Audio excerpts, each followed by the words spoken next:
As has so often occurred, the billionaire class has sought to convince those making $30 an hour that their enemies are those earning $20 an hour. They want the people to fight amongst ourselves so that we remain distracted from the work of remaking a long broken system. We refuse to let them dictate the rules of the game anymore. They can play by the same rules as the rest of us. Together, we will usher in a generation of change. And if we embrace this brave new course, rather than fleeing from it, we can respond to oligarchy and authoritarianism with the strength it fears, not the appeasement it craves. After all, if anyone can show a nation betrayed by Donald Trump how to defeat him, it is the city that gave rise to him.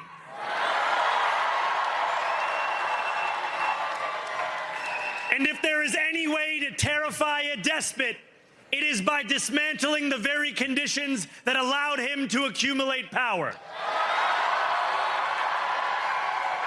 This is not only how we stop Trump, it's how we stop the next one.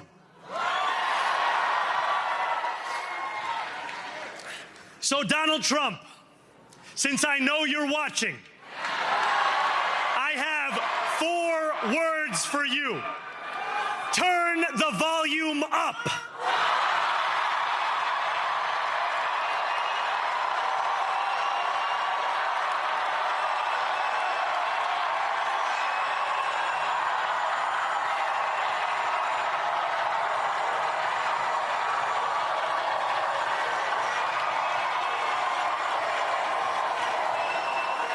We will hold bad landlords to account because the Donald Trumps of our city have grown far too comfortable taking advantage of their tenants.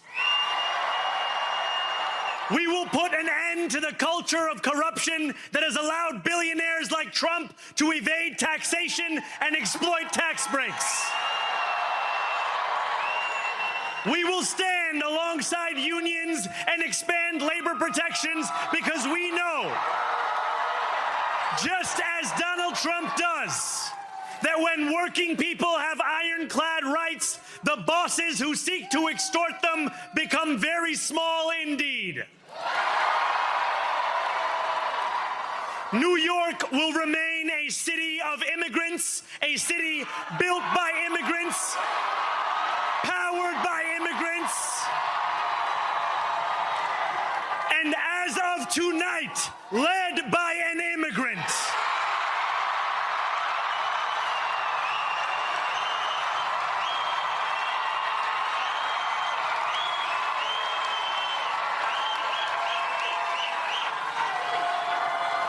So hear me, President Trump, when I say this. To get to any of us, you will have to get through all of us. Welcome to the Gaslit Nation election super special. The opening clip you heard was New York City celebrating our Democratic, Socialist, and Muslim mayor who overcame oligarch greed that was like the monster in the movie that refuses to quit.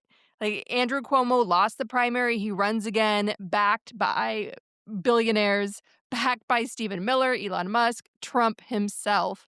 And people power rose up against all of that without AIPAC money. It's like a beautiful, beautiful story of the people power engine, which we desperately need to build a fair, sustainable, livable future for all. And that is what we're going to do, as I've been saying on Gaslit Nation for years now. Out of these ashes, new leaders will rise, and have faith, because reality is going to catch up to people. And that is what is happening. Reality is radicalizing us to fight for our very lives. And even the richest men in the universe, from the White House to the Kremlin, cannot stop us.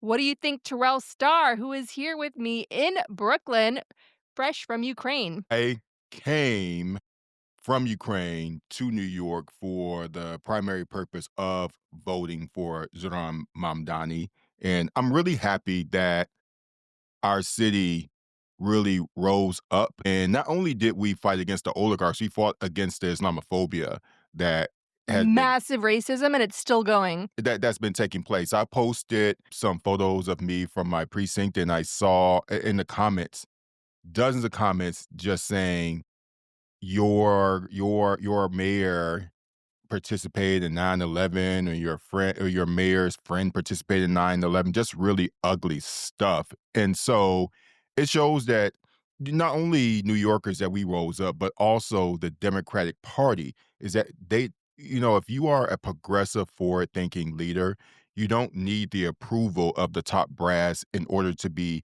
a successful elected official. Absolutely. And that's what we've been saying on the show for years. If you have it in you to run for office, or if you know good people who believe in science, empathy, help them run for office, because there is no way out of this other than building political power. That is the only way through. We, the people, need to become the new system.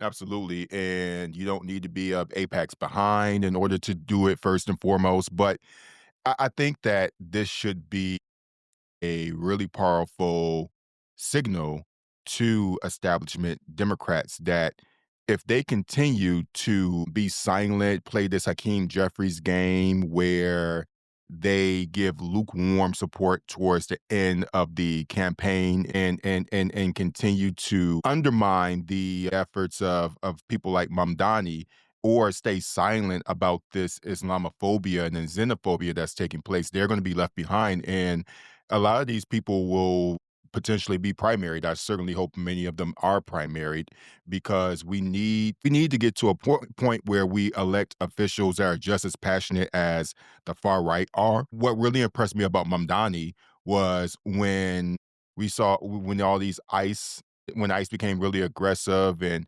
people were being put into these detention centers. We saw Zohran Mamdani really going and just speaking up, raising his voice, speaking up for all of us. And that felt really good. I like the multicultural aspect of this too. And one thing that was really impressive about the polling is the number of Black people that came out to support him, because a lot of people thought that Black people were not going to be backing Mamdani, and that most people would be backing Cuomo. But according to updated numbers, he got the biggest amount of support from Black people, which doesn't surprise me, but it's also actually pretty encouraging, and it shows the type of people that we will invest in if the elected officials invest in us.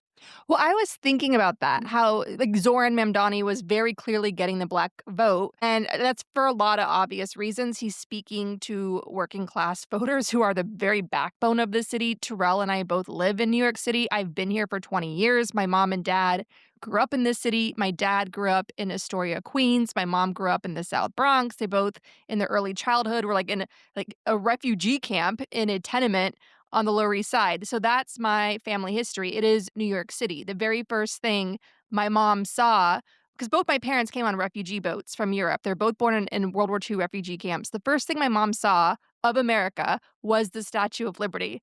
So when like Zoran Mamdani was giving that speech about this is a city built by immigrants, it'll always be a city of immigrants, like I was like losing it. I'm losing it right now. But it's just such a beautiful story. And I was thinking about my grandmothers, both my mom's mom and my dad's mom. They were hotel maids working in Manhattan to give their kids a better life. And I then went and disappointed them by not becoming New York City's younger mayor ever. That is also the immigrant story. But I just want to say, like, for anybody who's feeling scared right now, you may want to check your media sources and your social media intake, because there's a lot of disinformation and deliberate divide and conquer scare tactics. They didn't work in this election, but they're going to continue and be ramped up as Mamdani and his team become the new power here in New York. If you are feeling any certain way about this, like New York's going to hell in a handbasket, here comes communism and breadlines, it is not that at all. We live in New York City. We live among these people. We live in this energy. Like Zoran Mamdani was celebrating Halloween here in my neighborhood. Like I know so many organizers. Like we had Brad Lander, New York City's controller, on the show, And one thing I want to point out is that Zohran Mamdani was able to come out of nowhere, basically, as a like little known assemblyman and become mayor of the largest city in America, one of the largest cities in the world, and a powerful resistance leader against Republican fascism in this moment of crisis for not just our country, but the world. He was able to do all that because in the 20 years I've been in New York, I've watched this city become increasingly militant in how progressive they are. They are doing this in response to the betrayal many in my millennial generation feel to Obama. It was like Obama, first black president. But then he and the Chicago political machine get into the White House, and for 8 years, they're letting Wall Street off the hook for crashing the global economy. They're letting war criminals George W. Bush and Dick Cheney off the hook for like dragging us into two disastrous wars. And they were just like Wall Street neoliberalism central. And there's even there's damning footage in Michael Moore's documentary looking at the Flint, Michigan crisis that everyone should watch, which I'll link to in the show notes. And so my point is this, people are saying, oh, Mamdani, he's so young and charismatic. He's the next Obama. He's the Obama of Gen Z. To tell everyone listening, there's a world of difference between Obama and Mamdani. And here's the world of difference. Back then, before we have all collectively had our asses handed to us by a once-in-a-century pandemic, by the very real threat of fascism, by the atomic bomb of social media, rotting people's brains and unleashing a zombie apocalypse, destroying our very families. Before all of that went down, we had a very Pollyanna-ish Hollywood happy ending way of approaching politics in America, where we were like, oh, first black president, that's so historic. Let's all go home and stop paying attention. And then 8 years later, we're like, where did all this fascism come from? And it's like, so we have grown up. We are like Winona Ryder at the end of Heathers, where she's like smoking a cigarette and her hair is smoking and the whole school behind her has been exploded. Like that's where we are emotionally, collectively as a people. And the reality is, Trump, he tried to distance himself from Project 2025. He's like, Project 2025, what's that? They denied, even though the Heritage Foundation was all up in his campaign. And then when they take over and they start going full Nazi, even Elon Musk doing 2 Nazi salutes at the inauguration and mass purging our government illegally like a Nazi, deliberately starving the world's most vulnerable like a Nazi. And they were like gleefully telling us, yeah, this is Project 2025, bitch. Like they were having a premature victory dance on the grave of American democracy when we were like next to them with the damn like Constitution going, excuse me? Like we're about to meet you in the streets, in the polling place. They had to hide how deeply unpopular their plans were and then and destroyed people's lives deliberately, gleefully, and then they got massively whacked. Their own voters stayed home. And no, Trump being on the ballot would not have made a difference. People would have just had cookouts in the streets. Yeah, I think moving into the midterms first, given what Trump has done, there are countries around the world that would have had revolutions by now, right? That's just an important thing, including Ukraine, where I've come from, and there are 10 re- 2 revolutions in a matter of roughly 10 years. And so I think that the best power that we have, since we're not going to have a revolution, is that we need to really think about our values as American people and what we want. And when you look at these exit polls, one thing that you see is that so many white people, they come in dead last when it comes into their support of these Democrats. And across the board, it's always black people who are voting at the highest percentage for people who actually care about our humanity and our lives and our security and our economic vitality. And so if you're a white person who's listening, I urge you to please talk to your family and your friends, and that's part of the work too in building our democracy. As a black man, I don't have a whole lot of currency in having these conversations with white people who insist on voting against their economic interests, but you all do. And that's really what is holding us back. Whiteness and this insistence that they will be able to achieve what Trump achieves without realizing that he doesn't want you to have what he has. That's an anchor, an albatross that is holding us back from progressing this country. And so beyond voting and beyond participating and engaging in your local governments and your state governments, I urge you to talk to your family members because these exit polls show that Black people usually are leading the way. Then it's in one poll, I think it was Asians in some in one race, and then it was the Latino community in another. And but it's always white people have the lowest percentages, and it almost makes me wonder if these people even want democracy.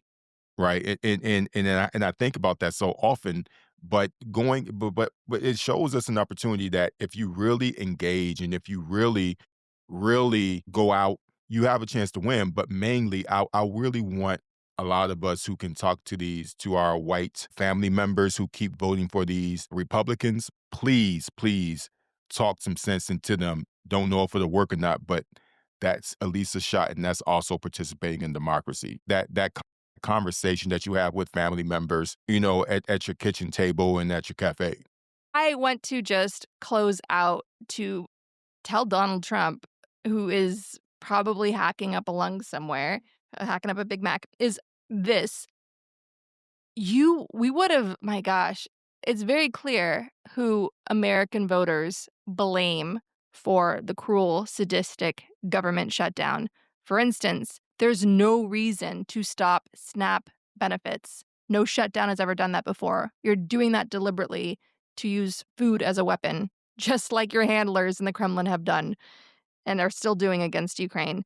So thank you, everyone, for showing up, for shouting. And remember, the protests that we do, they matter too, because that is where we find our people. That is where we build our energy.